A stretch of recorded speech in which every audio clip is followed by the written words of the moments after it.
Karen Sunandar dengan nomor induk mahasiswa 2892170011, program studi manajemen bisnis pada mata kuliah pasar uang dan modal, dan oleh dosen pengampu Bapak Sugeng Prasetyo SEMM.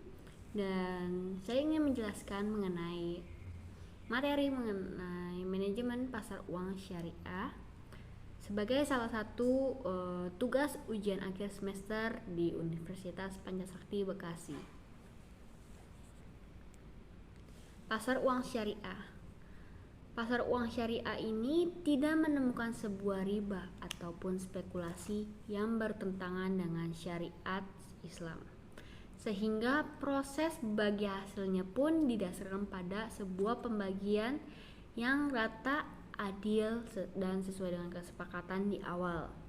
Pilihan instrumen pun tersedia pada dasar uang syariah adalah sertifikat Bank Indonesia Syariah, Purpose Agreement SBIS, instrumen pasar uang antar bank syariah, Repos Agreement SBSN, dan surat berharga lainnya.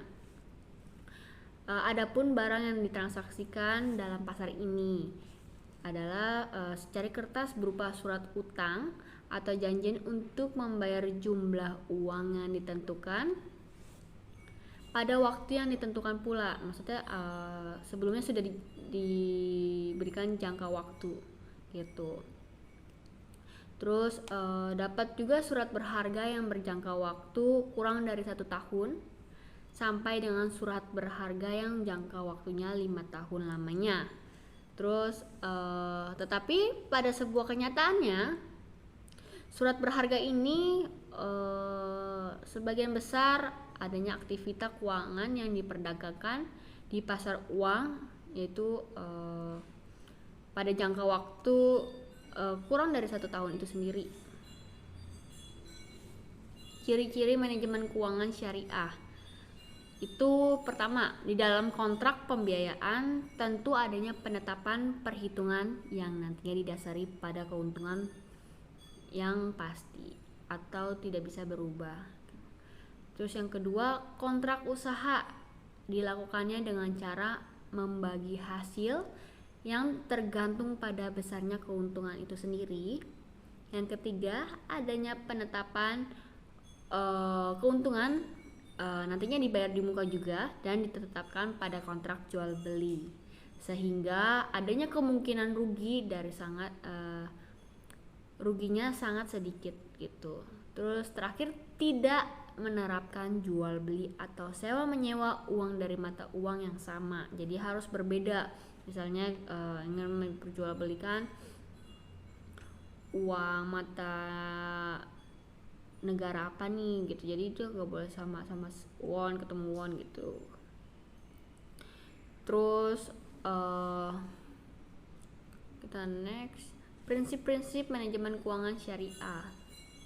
Pertama itu ada kegiatan pengelolaan keuangan harus sesuai syariat tentunya ya, tanpa dilakukannya riba.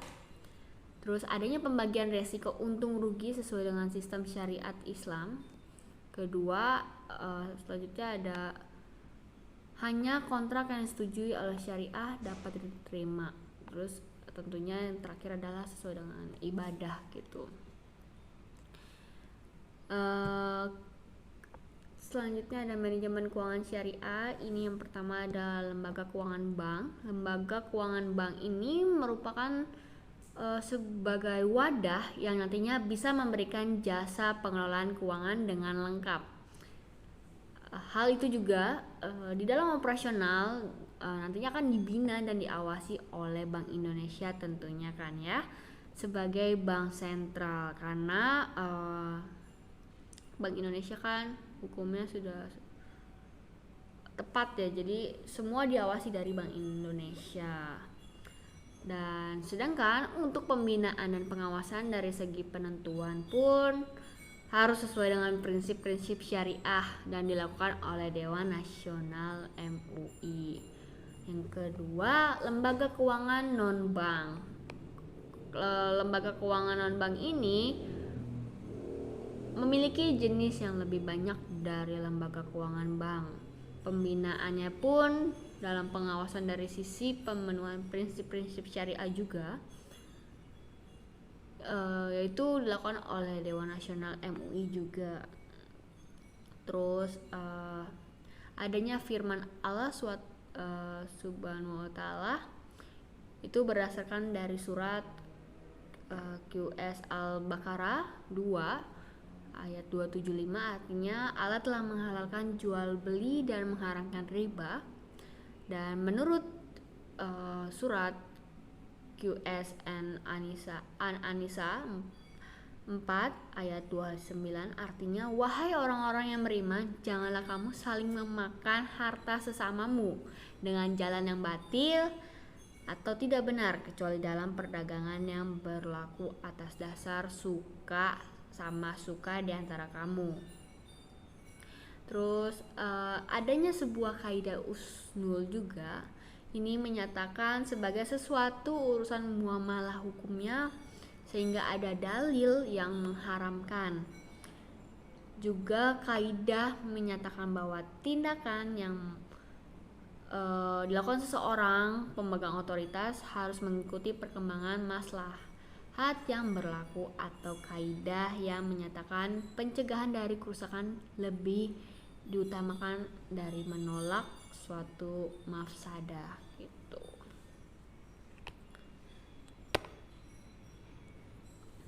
Fungsi dan manfaat pasar uang syariah. Pertama, sebagai wadah penyalur kebijakan tentunya, dan dapat memberikan sebuah informasi dan terdiri dari semua pihak seperti perusahaan, lembaga keuangan, masyarakat, dan dapat menggunakan pasar uang untuk keperluan mengelola uang sekaligus memperoleh pendapatan, serta dapat menyalurkan pelaksanaan kebijakan moneter itu sendiri. Terus manfaatnya sebagai perantara dalam perdagangan surat menyurat, surat berharga tentunya pada jangka waktu yang pendek. Kedua, sebagai penghimpunan dana berupa surat-surat berharga dalam sumber pembiayaan bagi perusahaan untuk melakukan investasi. Yang keempat, sebagai perantara bagi investor luar negeri dalam menyalurkan kredit jangka pendek kepada perusahaan di Indonesia. Regulasi Bank Indonesia terkait PUAS. Peraturan Bank Indonesia nomor 14 ayat 1 PBI 2012 tentang perubahan atas peraturan Bank Indonesia nomor 9 ayat 5 PBI 2007 tentang pasar uang antara bank berdasarkan prinsip syariah. Kedua, peraturan Bank Indonesia nomor 9 ayat 5 PBI 2007 tentang pasar uang antar bank berdasarkan prinsip syariah. Yang ketiga, surat edaran Bank Indonesia nomor 14 ayat 1 PDM 2012 perihal pasar uang antar bank berdasarkan prinsip syariah. Aspek syariah. Pertama, ada ketentuan umum pasar uang antara bank yang tidak dibenarkan menurut syariah, yaitu pasar antar uang antar bank yang berdasarkan bunga. Terus yang kedua, pasar uang antar bank yang dibenarkan menurut syariah, yaitu pasar uang antar bank yang berdasarkan prinsip syariah. Terus yang selanjutnya ada ketentuan khusus. Akad yang dapat digunakan dalam pasar uang antar bank berdasarkan prinsip syariah, yaitu ada mudharabah, yaitu muradah atau kirak ya. Terus ada musyarakah, qardah, wardah, dan al-syarf. Pasar uang pun antar bank berdasarkan prinsip syariah, yaitu adanya kegiatan transaksi jangka pendek antara peserta pasar berdasarkan prinsip syariah, yaitu ada juga peserta pasar uang sebagaimana tersebut dalam butir 3 adalah bank syariah sebagai pemilik atau penerima dana, bank konvensional hanya sebagai pemilik dana, dan ada juga Pemindahan kepemilikan instrumen pasar uang sebagaimana tersebut adalah butir menggunakan akad-akad syariah yang digunakan hanya boleh dipindah tangankan satu kali gitu. Terus adanya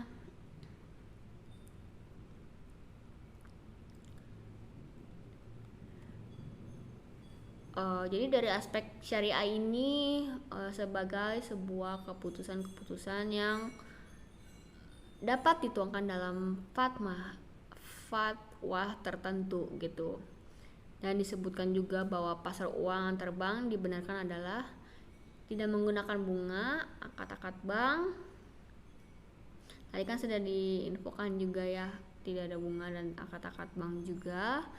Terus biasanya hal ini juga terjadi karena adanya bank syariah yang menggunakan instrumen yang sudah disediakan oleh bank yang biasa disebut dengan IMA. Terus surat berharga pasar uang itu biasa disebut SPBU, SPBU Mudharabah. Dan adapun instrumen yang digunakan dalam pasar uang itu berprinsip syariat tidak dapat dijelaskan dalam fatwa itu tentang mekanisme jika dilakukan dalam pasar uang.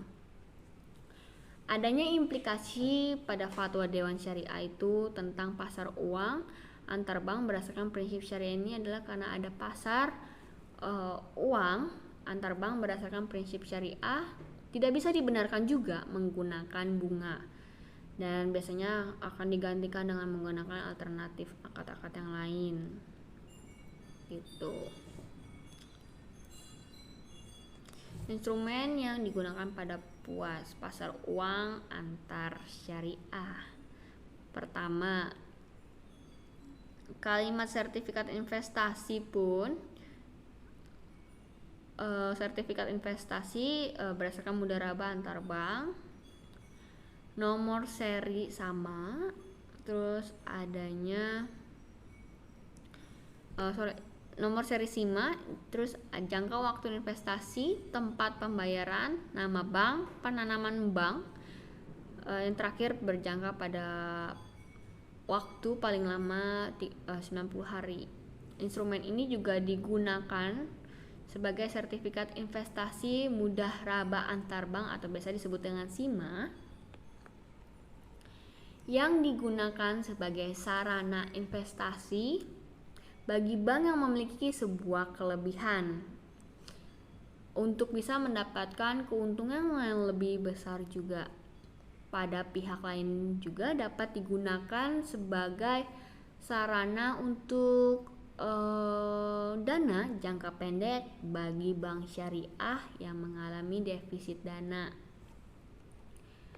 Terus ada format sertifikat investasi mudharabah antar bank. Pertama, formatnya harus sesuai dengan Bank Indonesia. Kedua, kualitas kertas mengikuti setiap bank-bank yang kita pengen berikan gitu. Terus adanya melaporkan sertifikat kepada Bank Indonesia pada hari penerbitan. Jadi nggak boleh kita pengen melaporkan sertifikat nih, tapi udah jatuh tempo nih gitu. Seharusnya kita harus buru-buru saat penerbitan itu surat sudah ready, kita langsung melaporkan. Kalau misalnya kita telat kan pasti nggak bisa digunakan juga kan gitu. Terus adanya nilai nominal bagi hasil. Yang terakhir ada jangka waktu untuk investasi dan tingkat indikasinya pun berdasarkan sertifikat IMA.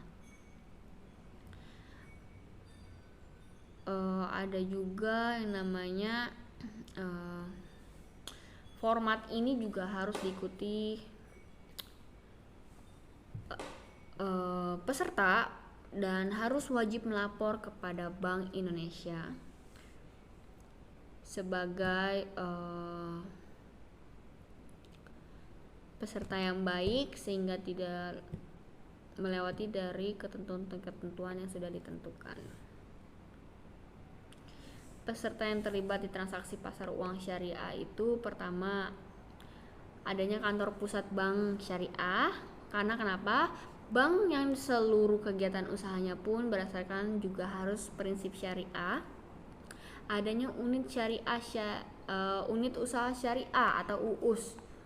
UUS ini merupakan kantor yang kumpulan dari kantor-kantor cabang, namun menggunakan prinsip syariah juga dari bank umum yang bisa nantinya menjalankan kegiatan usahanya berdasarkan prinsip syariah itu sendiri. Lalu adanya bank-bank yang memperbolehkan untuk penanaman modal. Nah, dalam penanaman modal tentu kan membutuhkan sertifikat IMA. Nah, kantor pusat itu adanya bank syariah, bank yang seluruh kegiatannya tentunya kan menggunakan syariat Islam juga, tidak adanya riba juga. Nah, kantor pusat bank umum yang menjalankan kegiatan usaha pun berperbankan secara konvensional. Jadi menyeluruh tuh, jadi walaupun dia syariah tetap adanya beberapa peraturan berdasarkan bank konvensional juga. Mekanisme pasar uang syariah. Pertama adanya call money. Call money ini diperdagangkan secara langsung antar bank dan dilakukan melalui via telepon. Jadi saat kita pengen menjual sertifikat atau apapun, kita bisa melalui call money. Terus dilakukannya juga karena adanya kekurangan dalam clearing maupun untuk memenuhi kebutuhan kewajiban likuiditas juga. Jadi saat kita buru-buru nih bisa menggunakan call money nih gitu. Terus adanya SBU atau SPBU itu diwajibkan untuk diperdagangkan melalui security house atau figuring fast. Nah, dilakukannya adanya security house ini sebagai perantara antara pemilik dan pemakai juga untuk transaksi jual beli surat berharga dengan sesuai dengan mekanisme. Itu ada misalnya kita beli di BI nih, terus menjual SBI kepada si security house itu sendiri, kemudian bisa juga diperjualbelikan kepada lembaga-lembaga keuangan yang lainnya. Yang terakhir mekanisme pada SPBU. Nah, nasabah ataupun badan usaha perseorangan pun bisa mengeluarkan surat aksep atau wesel untuk bisa mendapatkan dana dari bank atau non bank untuk mendapatkan untuk membeli surat-surat berharga yang nantinya bisa diperjualbelikan lagi dan kita bisa terimanya dari bank atau lembaga keuangan non bank juga melalui security house yang akan diperjualbelikan dengan Bank Indonesia. Mekanisme pasar uang syariah itu ada PUAS, merupakan sebuah transaksi keuangan jangka pendek antara si peserta pasar berdasarkan prinsip-prinsip syariah. Kedua, nasabah PUAS sebagai primer sebagai penerbit instrumen PUAS. Dia juga nggak cuma primer sih, sekunder juga ada. Cuman kalau premier ini kan dia lebih ke kapasitasnya sebagai penerbit instrumen PUAS atau dana antar bank konvensional hanya sebagai pemilik dana. Terus sertifikat PUAS pun adanya instrumen bukti kepemilikan investasi yang ditransaksikan dalam PUAS, dan tentunya adanya jatuh tempo ya. Terakhir, bagi hasil sertifikat PUAS diterbitkan berdasarkan aset yang jadi dasar penerbitan. Sebenarnya sih masih banyak lagi sih mekanisme operasional pasar uang syariah yang berdasarkan fatwa MUI. Mungkin nanti boleh dilihat lagi mengenai mekanisme operasional. Kita next, oke. Sekian dari penjelasan saya mengenai pasar uang antar syariah. Mohon maaf jika ada kurang kata-kata atau kurang detail, dan terima kasih.